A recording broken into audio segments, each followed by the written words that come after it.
Hello and welcome to the show. This is Do All the Things. On today's episode, Experimente. A little bit of a experimente, because I want to find out if I can reuse PTM7950 after it's been peeled off.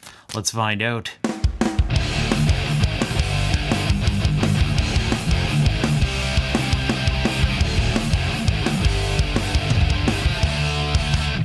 So in a previous episode, I pulled the water block off my 6950 XT, put it back to naturally aspirated. And when I did that, I found chunks of PTM 7950 that extruded out of the side. It was all like hard and rubbery. And I almost hazard to guess that, since it seems to melt when it gets warm, maybe I can reuse it. But we don't want to reuse it on a good processor. So this is an opportunity. I was going to be doing a little bit of a processor swap anyway. I got this PC right here that I call HAL because it reminds me of 2000 Space Odyssey HAL.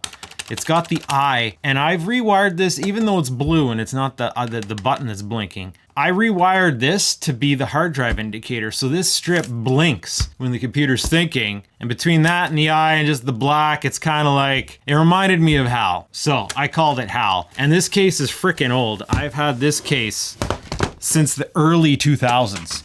Now, of course, it's suffered different iterations of builds. Currently, it has a B450 motherboard, and it's been running a 2200G processor. It's basically just, a content media PC. We used to call them media boxes. It runs your Netflix. Basically, I watch YouTube on this. That's pretty much it. It goes in my bedroom, onto that TV. I watch YouTube as I'm trying to fall asleep. It's been modded over the years. I'm missing the side panel. I've for the longest time had this tower cooler, and this tower cooler, as you can see, does not fit. So I ran this without the side panel for so long, I've lost the side panel. So it's just an open air PC, which is fine.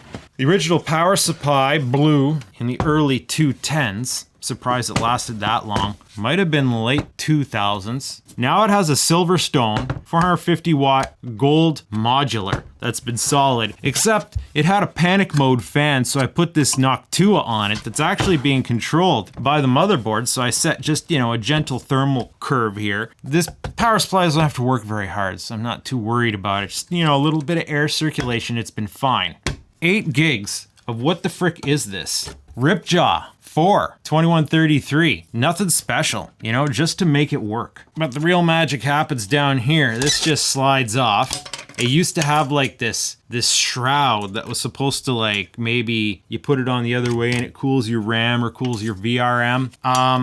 Funny story. This is almost a little bit of vintage computing for you guys. This thing has the clamp on, clamp off. It's this style with the cam. This right here is a piece of computer history. This right here is pretty much, to my knowledge, the world's first tower cooler.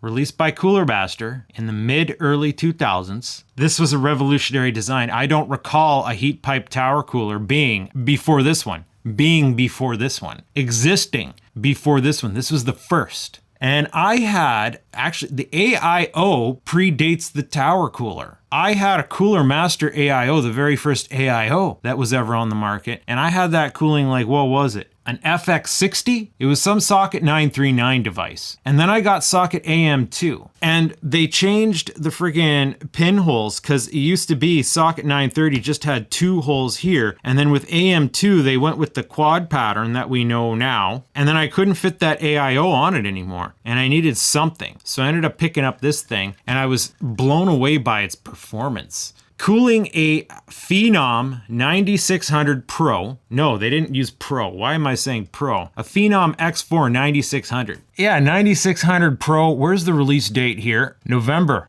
2007. Yeah, I might have gotten it around December or January. So this thing's from 2008. 2007, 2008, and this thing had a TDP of 95 watts. It had no problem. In fact, I was ridiculously impressed on how cool that freakish CPU ran. It was freakish for the time with this tower cooler. Now, eventually, shortly after that, I would build my first open loop system. And then the rest is history. My main rig would have open loop water cooling for the rest of eternity. This cooler would then get reassigned to my media box because of how effective it was. Dead silent. It was also an era when lower end motherboards were awkward because they didn't have DC fan control on them. That was the other reason why I believe I bought this. The early AM2 motherboard I had bought didn't have the features I was used to from Asus. I had to get a Gigabyte because Asus didn't have an AM2 motherboard out at the time, and it insisted on using a PWM fan. It's actually a good fan for the time. That's max speed. Sounds like the bearings have seen better days, but when I turn her the frig down, she's not running much harder than that to cool one of these little APUs, and you can't hear it. I can't hear it while I'm in bed trying to frickin' do my thing. Can you hear it? Maybe. Right up on the mic? Oh, for frick's sakes, bud! Frickin' thermal goo, eh? Just gets everywhere. You blink and all of a sudden it's all over your ass. So for the longest time, this system's run a 2200G. It's funny, this is its second motherboard, but it still kept this particular processor. I needed another motherboard for another motherboard computer build. All computer builds have a motherboard, bud. So I ended up getting this B450. Originally, it had an A320. Still got that, it's in another build. But I've had this 3200G since like the 3200Gs came out. I was running a 1700X in my main rig at the time. They hadn't come out with really the 2000 series of processors yet, but for some reason they released these 2000 APUs at the same time as the 1000 series or shortly after the 1000 series. Thing is, these 2000 series CPUs, the biggest disappointment about them is that they were only 1000 series. They gave them the 2000 designation, but internally they are 1000 series. Zen. Now here is what's going into this today. Just giving it a little bit of an upgrade because I have it, because I can. This is a 3200G. This was in my living room system for the longest time before I turned it into a gaming rig, and I'm finding, where do I keep picking up all this thermal goo? My hands are freaking cut. Oh, is it on the side? It's a little bit got on the side of the CPU here, but keeping consistent with the weird way they named things back then, the 3200G series came out 19. Did it come out with the 3000 series? I think it did, but you know, they did it backwards. 3000 series was Zen 2, this was Zen Plus, so it was actually a 2000 series. It's funny how that worked with AMD. At least the 5000Gs are the same series as the freaking 5000 series. I just keep finding goo on my hands. I thought I just washed my hands. So what are we doing here today? We are going to do an experimente to determine if I can reuse this PTM7950 as proposed in the video when I peeled it off. The thing is, I kind of stuck it in this bag here, and this bag's like, it's kind of stuck. Can I peel it off the sides of the bag is the question. Oh, I seem to have sheared it. Let's, maybe if we put the bag inside out here. Okay, I got chunks, these hard rubber chunks. Like, this feels like it's dry. This was actually 2 pieces at one point. I wonder if I could peel them apart, or are they stuck together now forever? Yeah, they're not coming apart. So it's like, what happens if we just stick this chunk on here? Chunks. Chunks, bud. Dried up chunks. Maybe I should just like mash it. Just like mash it like this. Like the pea size that we like to do. And then we're gonna strap it down. And it's like, this is, maybe I should have done this with the 2200G. I'd cry less if I damaged it. Come on now.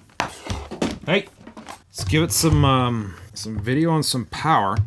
Okay, let's turn it on. I believe that's a Wi-Fi. New CPU installed. You don't say. CPU temperatures at 41C already. We're just in the BIOS here.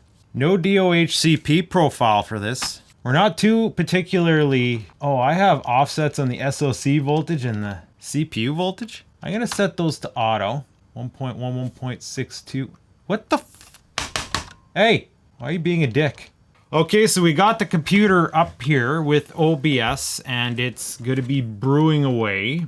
Bust out the AI suite, go to the Fan Expert CPU fan. So far, 49C, which is maybe a little bit hot for this particular processor. It's almost like, well, is this like, it might already be smushing. So here's the question, what happens if we start heating this up? We're gonna stick with two threads right now. This is only a 4-core processor, 4-core, 4 threads. We're gonna add the 50%. Now let's watch the disco panic, bud. 55, 70% CPU. 705870. We got some GPU going here, the built on because I'm encoding the frigger, the OBS. So it's almost like 57.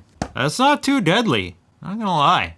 Like she's brewing away there. 59. Are we gonna start to see that number come down as the paste settles in? Or will it just level off? She don't feel like she's hovering anymore. Like when I stuck her on that ball, she kind of like had the old pivot going. You know, like you got a chunk there and it was kind of like, uh-oh, no, I'm not on there. She doesn't look like she's having that trouble anymore. Like we've got smush. We got some smush factor going on.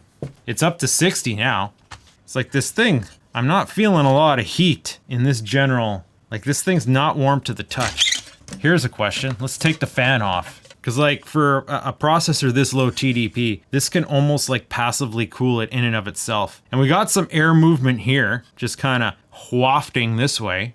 Oh yeah, that number's rising now. 62. I want to make it cook or, you know, simmer. 63, 64, 65. I think if that paste wasn't working, it would be shooting up like much higher by now. 66, decimal point of the beast. Whatever, bud. That fan wants to give her 67. Once it hits 70, that fan's gonna give her all out. Oh yeah, I'm feeling heat in here. Heat is definitely transferring. Dem pipes.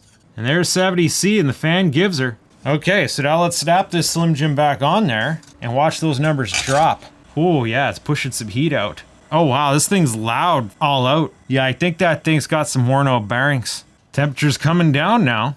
It's also made the fan calm down. I do believe that's a 92 mil fan. I got this nice beta bruiser here. I wonder how nice that would look on there. We'll let her cook again for a brief. Where is all this thermal paste coming from? Freaking hell, bud. I just don't get it, buds. I just don't get it. This thing's panicking now. Okay, that's kind of cute, but I bet you this fan's a ripper. Oh yeah, it's a blowimatron. Best see those numbers dive.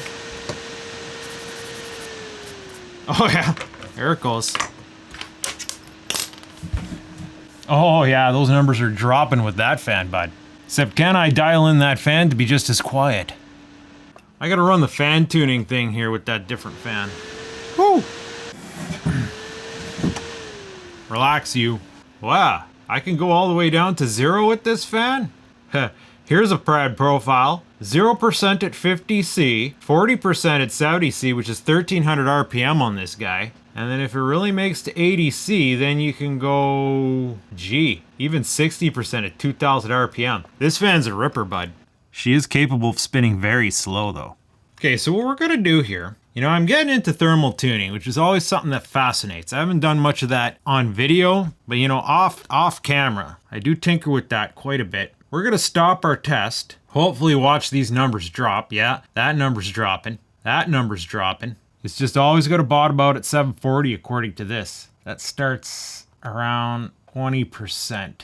Well, geez, at that speed I can't hear it, so that'll be fine for in the bedroom. So, 39. Remember when it was idle before? When I first started it up, it was like in the 40s, even 50s. But now it seems to be able to go down into the 34 with just this little bit of air movement. That's very telling. All right, shut her down. So what's it look like under here? Oh wow. Oh wow, yeah. It freaking totally spread back out and turned into a nice layer of thermal pad, bud. That's wicked. I'm gonna soft this into my jaw vise here real quick because I'm gonna try. We're gonna expand on this just a little bit more. We're gonna go for a twofer here. We could just make like those ice creams.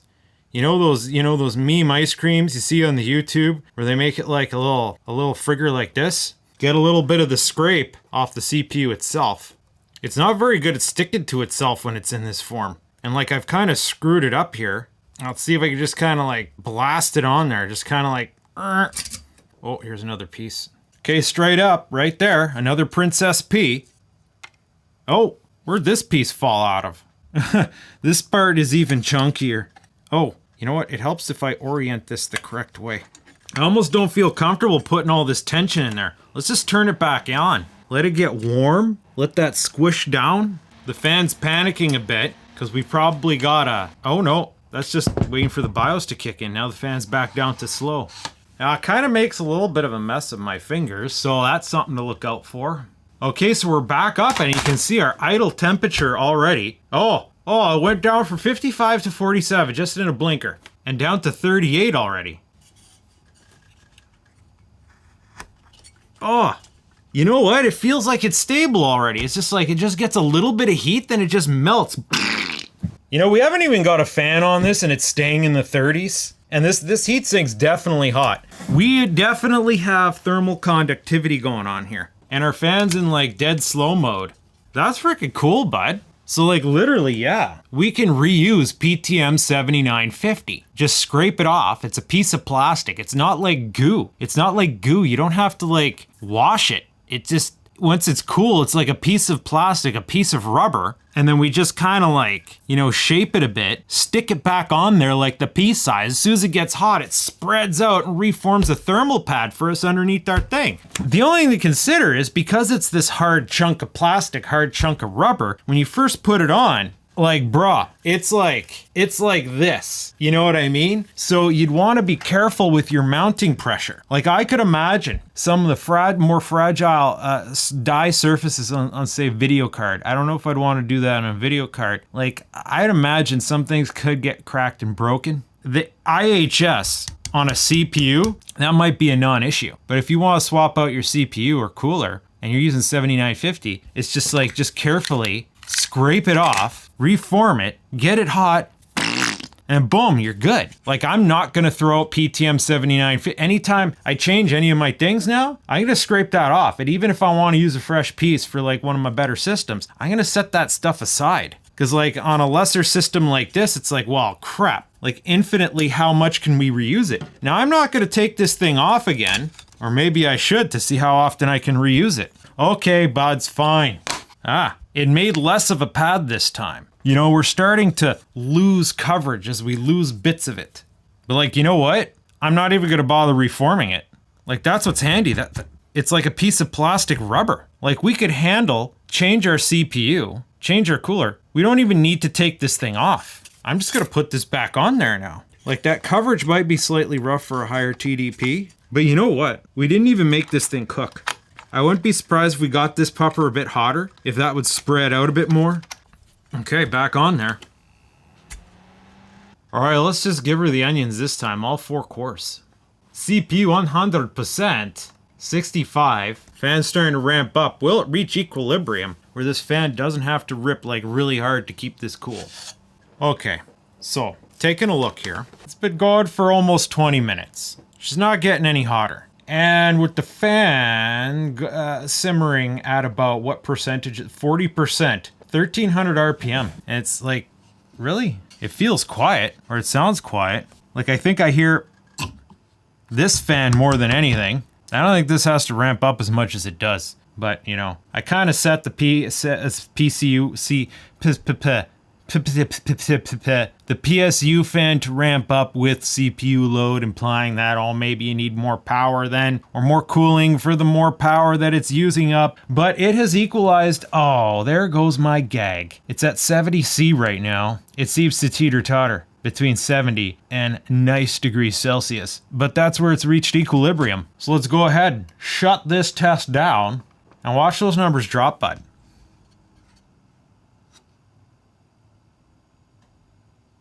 Instantly. Look at that. Dropped so fast they put like speed lines on me. Look how fast it dropped, dude. Yeah, proper simmer. 36 degrees, 36, 37 degrees. Well, this has been an interesting little experiment. PTM7950. Don't throw it out. Now again, I might want to use a fresh piece on my higher end components. And like I imagine reusing it so many times, squishing it up, it's gonna get contaminated. It's gonna, you know, it's not gonna be pure anymore. But frick, you could reuse it easily, bud. Well, that's good to know. That's gonna stay on here just like this now. This computer, I meant to upgrade it. I gotta fix some of its, it's having problems with updates. Updates are broken on it right now. I gotta sort that out. But other than that, hey, what else are we gonna tell you? I don't know, bud. You're just gonna have to stay tuned to find out. Oh wait, I forgot to say, oh, I hope you enjoyed this. If you did, stay tuned to find out what I do next. Am I finally settling in on an intro? 3 years into this channel. Has it been 3 years already? It's gonna be 4 years soon. Channel's been going a while. Why aren't you subscribed? Or why aren't you staying tuned? You do what you want. You know how YouTube works, bud.